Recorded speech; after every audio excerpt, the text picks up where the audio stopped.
Hi everyone, it's Ronnie and I'm here with your 2-Minute Tuesday tip. Today I'd like to talk to you about tags and how you can use them to customize your recipes and find the perfect recipe for your meal plan.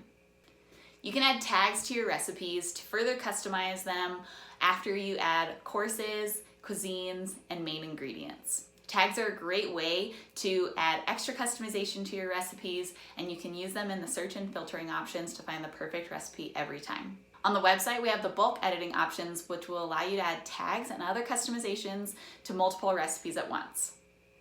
Simply use the select button and then select multiple recipes at once. And then in the header at the top, you can select either a course, cuisine, main ingredient, or any tags, and you can add it to all of these recipes at once. Once your recipes are categorized the way that you would like them, it's easy to use the search and filtering options to find the perfect recipe for your meal plan. If you have questions about tags or any other features, email us at help@plantea.com. See ya!